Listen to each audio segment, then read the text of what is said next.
Welcome back to Round 5 commentary for the OC Hive Mind. It's your boy Sparky with my boy Victor. Say hi, Victor. Hi, Victor.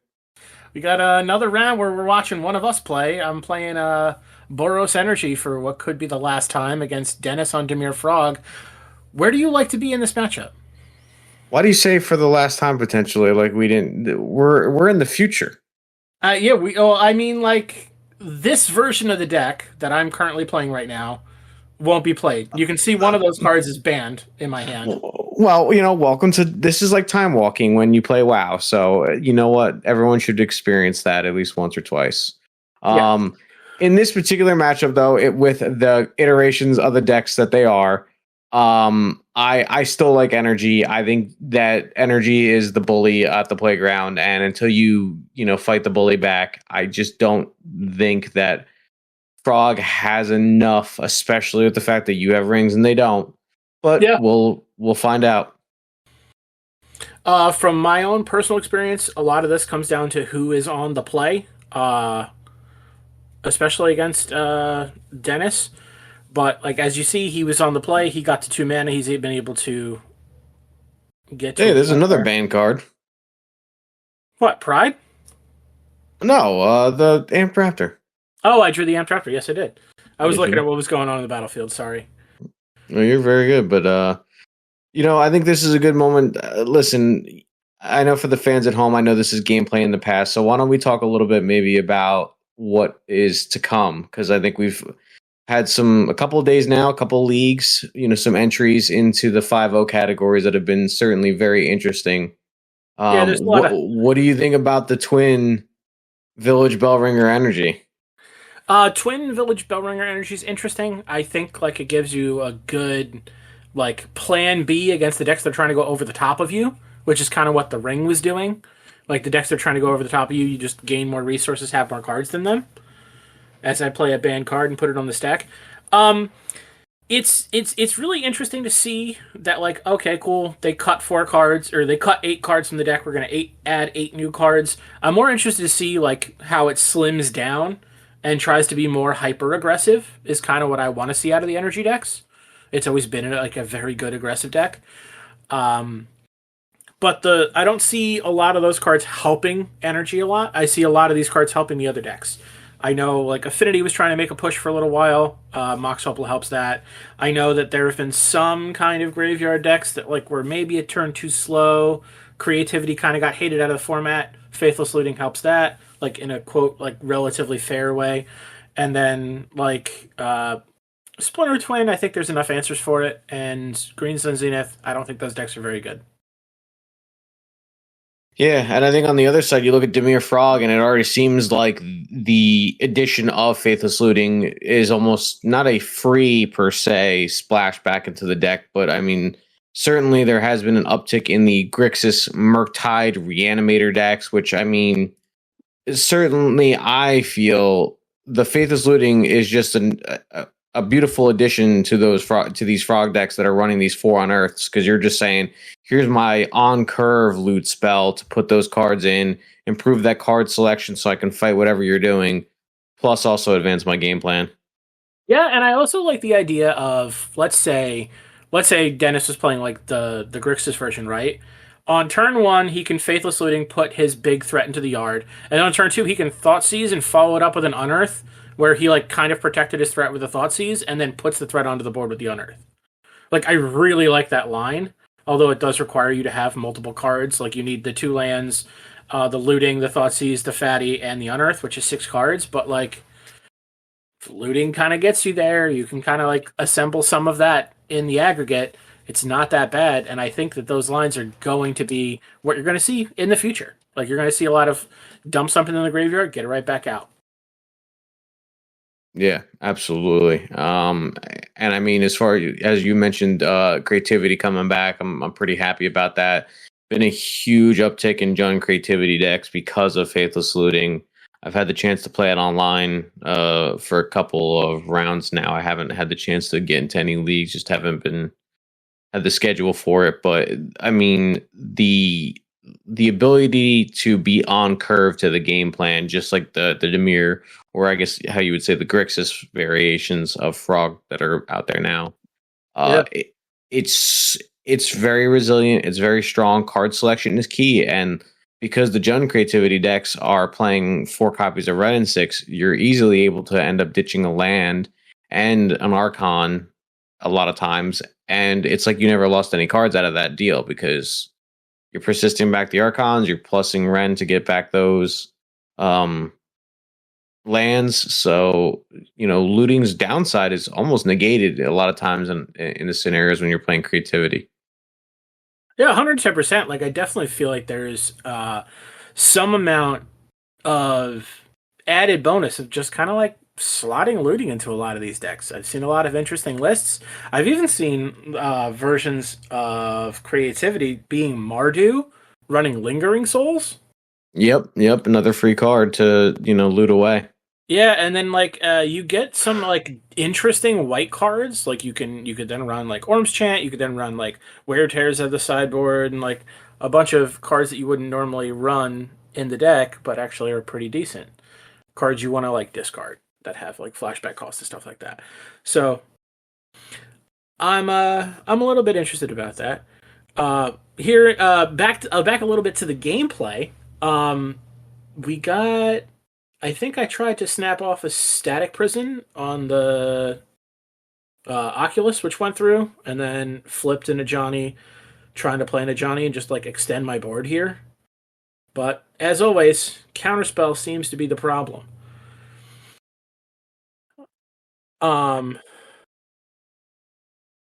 Speaking in fact to the cards that we lost, Giganta was one of the ones I thought was interesting, but I do think it was relatively free. I saw a lot of like decks that weren't even playing red or green, just putting a Giganta in their sideboard, or like just using it.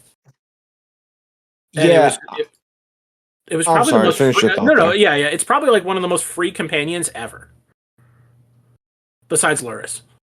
I think the problem is that we go down the list now, right? Because unfortunately, I think Wizards and I think specifically Mark Rosewater has called into to question the sort of if they design Companion to be a little bit too pushed, which I understand because it was the mechanic of Ikoria, which unfortunately due to COVID was not a well received set. I feel like comparatively speaking, but a lot of those sets really had a tough time coming around. So I get trying to do something fresh, do something cool, but if you look at the history of Companion in a short amount of time, going from its original iteration of, well, the downside is supposed to be that you have harder deck building, restrictions, right?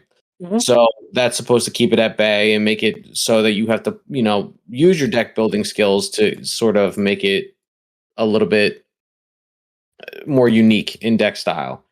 That doesn't really work out though, right? Because it turns out that just the card pool in Modern, especially, really negates a lot of the downsides that come with those costs. And then they go to the new version where you have to pay 3 to add it to your hand, which now actually, unfortunately, due to bad design choices, destroys the only hate card that was available for Companions, which was the white 1/3 that I can't think of the name right now. Granite Magic Trait, yeah. Yep, I knew it would come to me eventually. So I think that what ends up happening I think there were definitely stronger Companions that were more egregious at the time, right? Like we eventually saw Urion get banned due to physical dexterity issues and the decks just sort of compelling a longer set of gameplay, which physically was not good for a time situation on paper. Tournament health was a problem there. Yeah,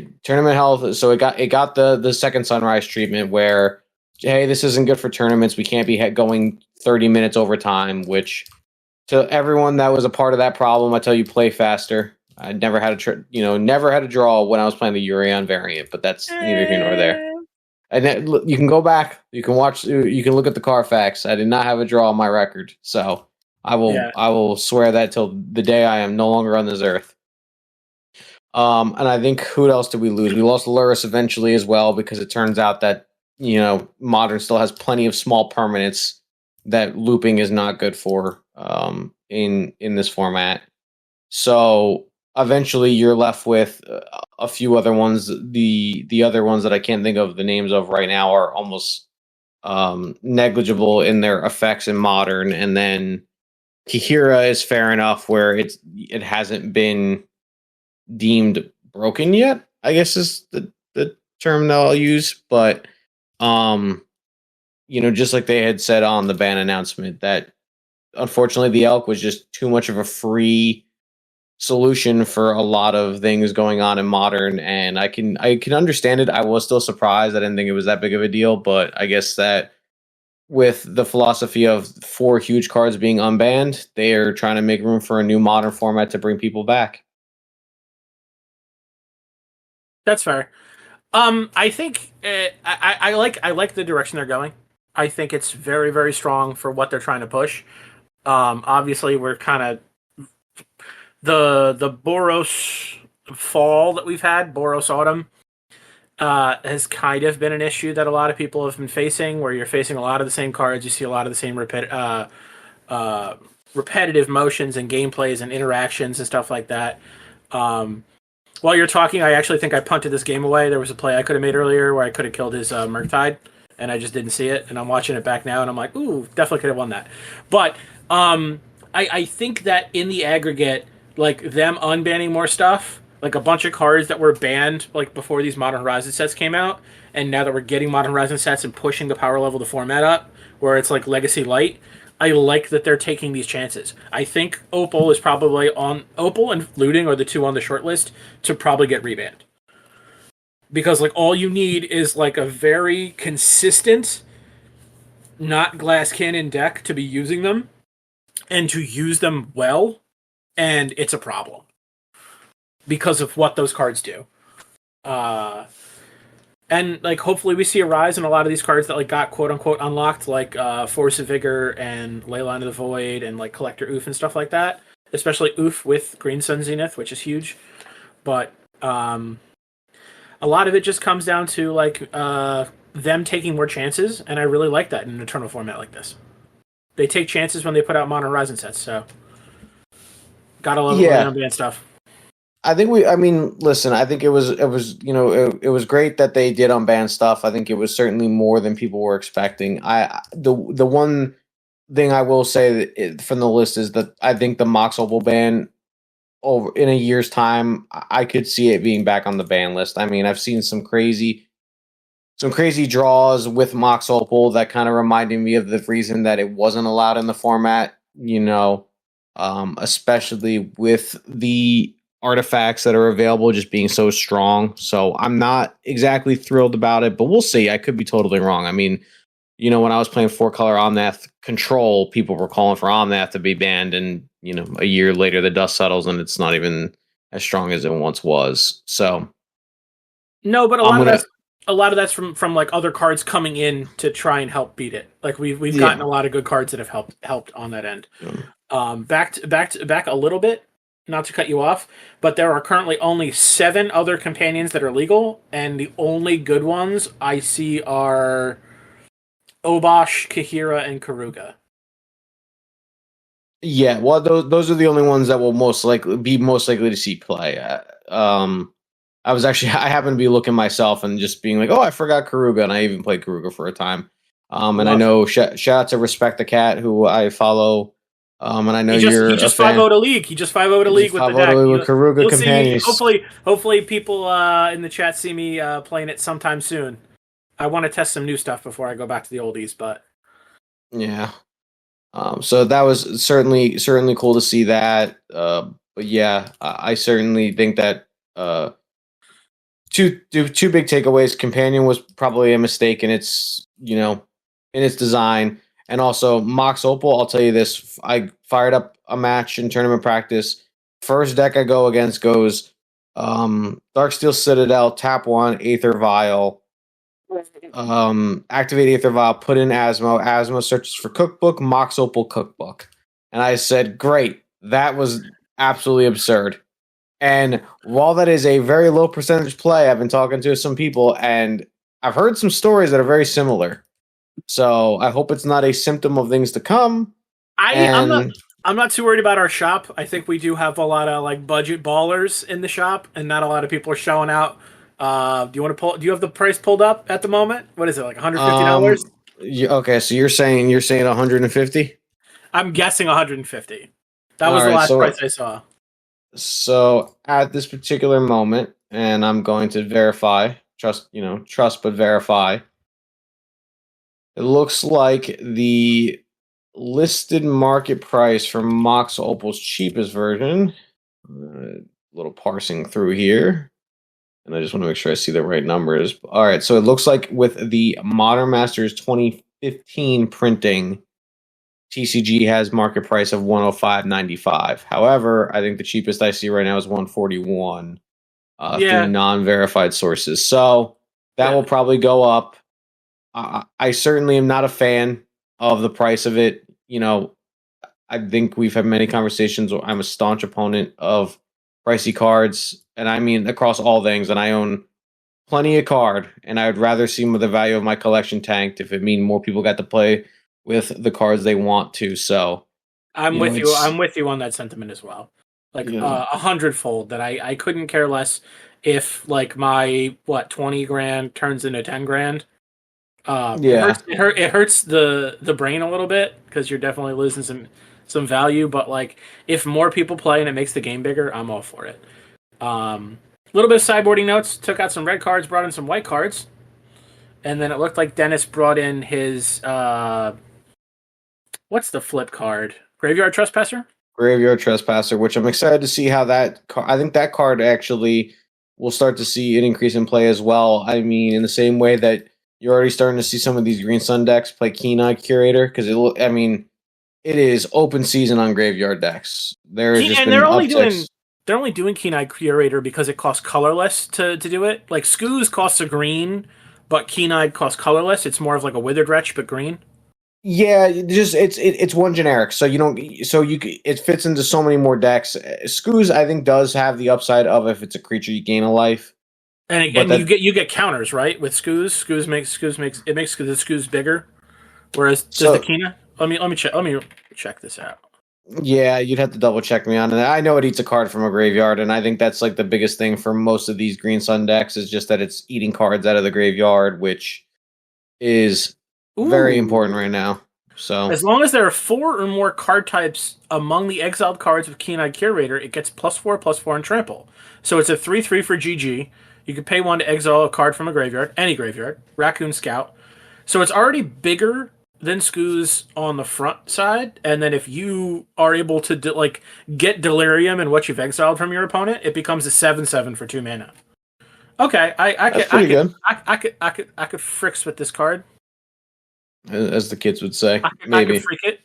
But yeah, I think the one generic is just super impactful there. It makes it a lot easier to work with, especially these multicolored, Omnath decks. If for our Omnath fans out there that are thinking about picking the deck up and getting those Green Suns, it's certainly a free include in your sideboard, which is cool. And I'm a big fan of these newer lists that are running the one of the dorks and just some green utility creatures that you can just simply use your Green Suns to go get and make an impact.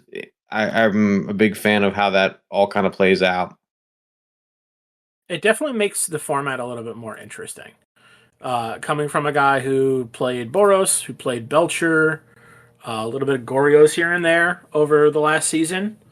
Um, it's been an interesting trip. I will say that I have liked. I know I'm playing against Dimir Frog right now. I have liked the way that deck plays, especially when you're ahead. The problem is when you get too far behind, it's kind of hard to like turn the needle back into your favor without like putting yourself at risk from something.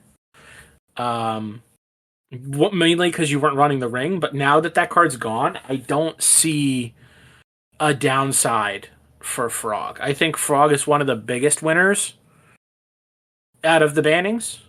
I think what it really comes down to is like if that deck can start to deal with the hate cards, or not so much the hate cards, but like the decks that become popular. I'm not sure how good Frog's affinity matchup is. But like if your opponent just dumps a Kappa Cannoneer on turn 2, which I've seen Mengucci post about on Twitter a few times, or even like turn 1 you have an Emery and like a full board, like things are getting kind of crazy. And like these frog decks might need to stop, like cut some of these spell snares that they're playing, obviously because of Boros, and start playing maybe some spell pierces or something along those lines in order just to slow some of these fast decks down. Yeah, I think there's a couple different options. I think Spears is always a good place to start. It's always, usually a better to start with the non-creatures. You have a lot of removal in Murktide, or Blue Black, I should say, available to you, so you don't usually have to be niche about your creature removal. But Spears is never a bad place to start. And hey, just like when Yawgmoth started to see an uptick, all the Murktide decks started playing. Oh, the name of the card escapes me. The 1-mana one that can counter Grist, for example. Stern Scolding. Stern Scolding, yes, thank you. Yeah. So I think that Murktide will find a place. Certainly, if Affinity does become the deck, which I hope it doesn't, because I think I would hope that Wizards learn their lesson from the many, many standards ago before I even knew that what the game was. Hope to avoid that, but we'll see what happens. I think any go wide deck will certainly give it a problem. I think especially with energy now, even though you don't have ring, if energy decks are going to say, "Hey, you took away those cards, no problem. We're going to play Bellringer and Titan, or I'm sorry, Twin to just end it." That can certainly be problematic for Frog if you don't have a card draw engine going online and you're trying to match resources one for one. Yeah, but there's definitely a lot of good answers that like the frog deck will have. With Force of Negation can deal with the twin, right? Fatal Push or Shoot the Sheriff deals with the Exarch or whatever else is going on. One of the more interesting things, all 4 cards that got unbanned all get hit by Spears. I mean, you're not really going to hit an Opal when they play it on their turn 1 if you're not on the play, but you can counter Spell Pierce counters Opal, Green Sun, Twin, and looting if you're able to catch them. That is true. So this is a big win for decks that want to play Spell Pierce.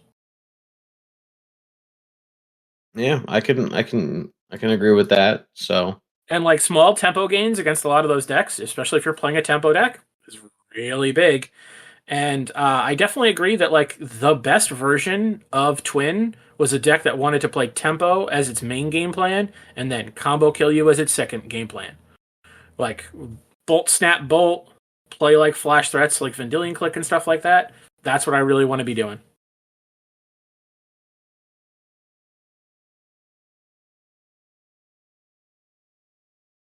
Here's Graveyard Trespasser from Denis, just putting the boots to me. Getting rid of an Ajani, hitting my life total.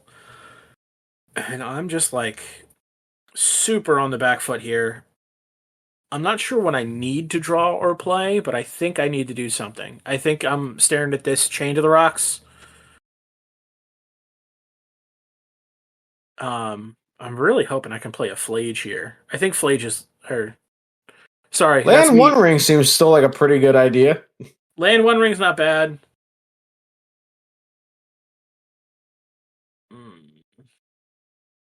Oh, there's a Flage that you were asking for. Yeah, I announced that it doesn't matter that he gets the day-night token because I'm killing the Trespasser regardless.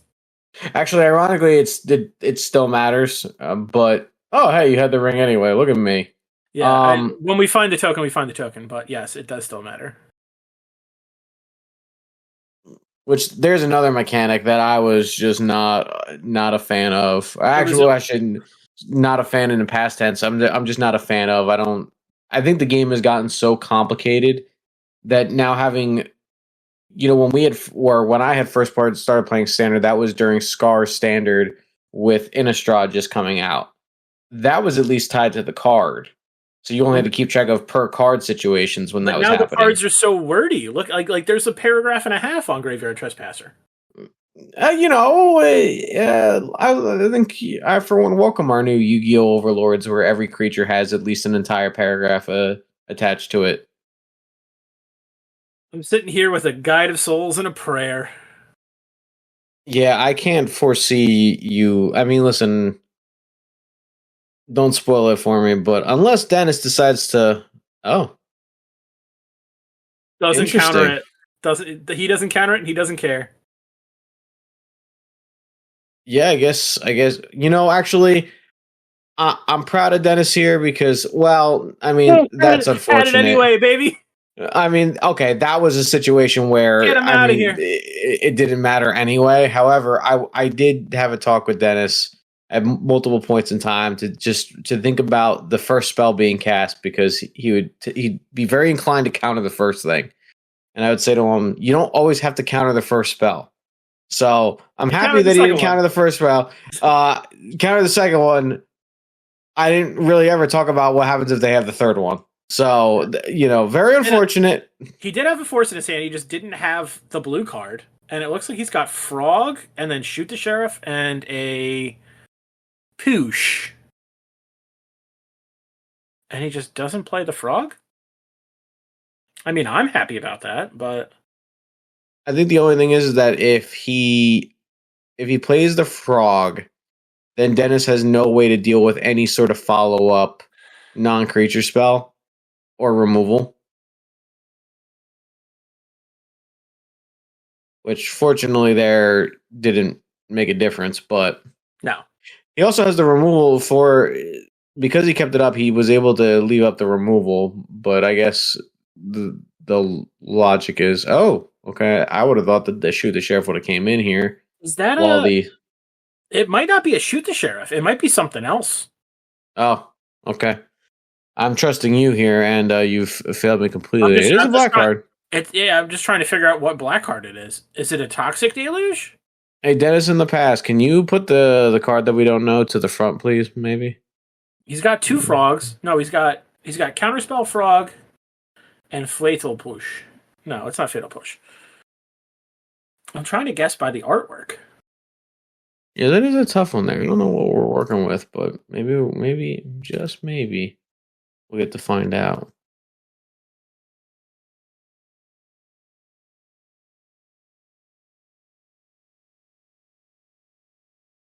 All right. I mean, yeah, it's definitely not a removal spell then. Yeah, but I'm trying to figure out what card in his deck is not a removal spell. Dennis, from the present, when you're watching this video, if you can comment what that card was, I think everyone at home would be appreciative. Yeah, I have no idea. But like I said, both of those games came down to who was on the play. And like granted, I kind of had a Guide of Souls and a prayer on that one, and he didn't fatal push it like he has in the other two games, this one and the first one. We'll see just how far I'm able to get. It looks like I kept another stinker. I think I was probably mulliganing. 1, 2, 3, 4, 5, 6, 7. Yeah, I went to 6, looking for a better hand. I don't think I got there. I mean, the hand's not the worst hand that you could possibly keep. It's certainly slower, which doesn't really help your endeavors when Dennis can sometimes play just as fast or faster. Don't like to see that. Though that top deck to Johnny there, not a bad hit. Yeah, especially when he tapped out to play the frog. Kind of like it. This is a. I remember this play in a second, and I think this is a point of contention. Let me see if I can call it. Because this one, See, this one stuck out pretty hard to me. I think I see. So he's got land. He definitely has Unearth, Oculus, and then something else.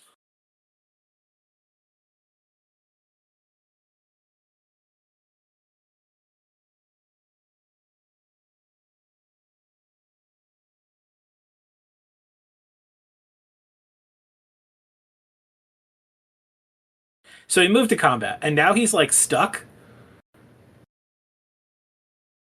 And then before blocks,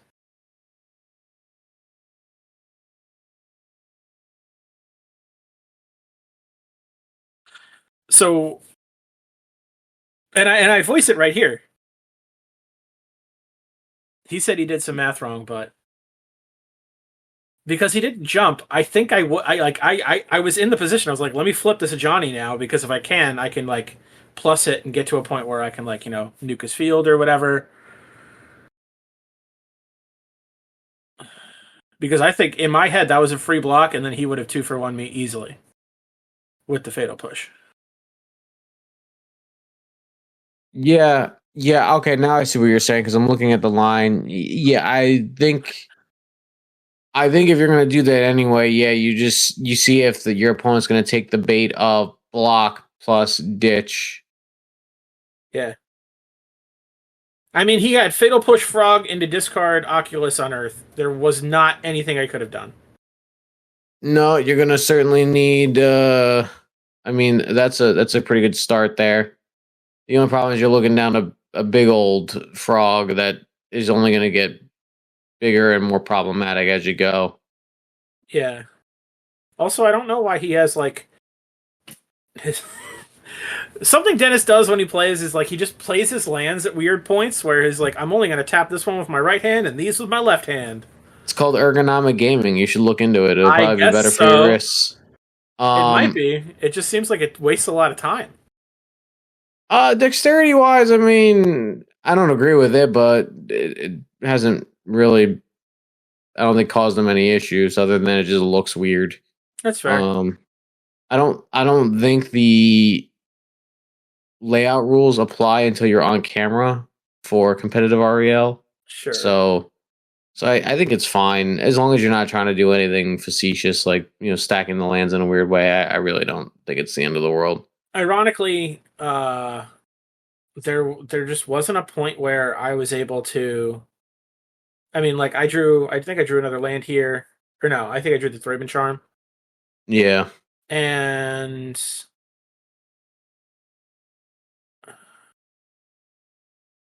the unfortunate part is there's not much I can do here against these frogs. Like, I don't have an answer for them. I don't have, like, a threat that I could deploy. Like, maybe Flage is going to help me because I can do 4 damage to one of them. Right? Yeah, I mean, he's got... I mean, that's a pretty good draw there. I mean, I'm, like, barely getting bailed out.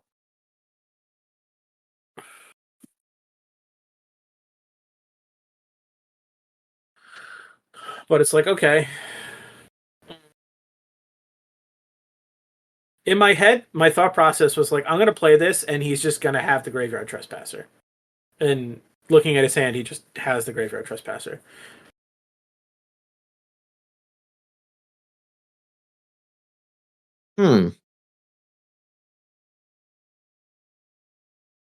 He would have had to discard 3 cards to keep it. I'm trying to think about what his hand is. I mean, he has the eye. The eye is probably a better. He has Oculus that he can just cast, right? He's got a Graveyard Trespasser, which like he wants to gobble up the Flage with, because like that's staring him in the face, and he's like, oh, this is what I have to do this turn. I have to play this card that dealt with the card in the graveyard, because like not for nothing, I have 4 cards in the graveyard already. And if I just allow like the frog back into play, like if I just sack the Static Prison, I can like escape a Flage and haste it, and then he would have an issue. But he's got that rolled up with the Solitude, so like this is a weird play here when I'm tapped out, because he could be getting the Oculus down, and then like skipping a draw step with the subtlety, like using his tempo plays. Yeah, I will say that just looking at his hand, I saw that he drew a Stern Scolding. Yeah. I think about it. He had a frog in hand, right? I do want to pause for 1 second. I'm sorry to cut you off, but I definitely make a misplay where I don't realize how many cards are in his graveyard, and I haven't passed to his draw step, and I have a charm, and I think I get blown out here by him playing his Oculus. Yeah, that could definitely present a problem. Yeah. But back to what you were saying. I'm sorry to cut you off. No, you're good. I mean, it ended up being all right here because you were low on resources. But if you think about it, the cards that you're going to be struggling to deal with here after an opponent on energy has 4 lands is the ring. And the more I look at Dennis's hand, he had an extra frog he could have discarded that would have put it up to a 2/3. He has this subtlety that he's not going to deploy because you would have, if he was going to graveyard trespass in the first place, you can get rid of frog, subtlety, so that makes it now a 3/4, and then he just needs to discard one more card. He probably doesn't discard the eye because you're then going he to can leave just that cast it. around. Yeah. Oh, and That was when we had the power outage. yeah, where we had a stopped little recording. we had a little technical difficulty there, so sorry about that for everyone at home. We had to work with what we got. And I think he had this. I think he's always had the second graveyard in there. So, to my point is, I think while it didn't end up mattering in that moment, I certainly would have liked Dennis to just save the first frog and not keep the ones in reserve that you would have had to spend mana on. Yeah, but that's about it. We look forward to bringing you guys some new Magic this Friday. Don't forget to like, share, and sub. Don't forget to hit up the store if you want some merch. We will see you in the next one. Say goodbye, Victor. Goodbye, Victor.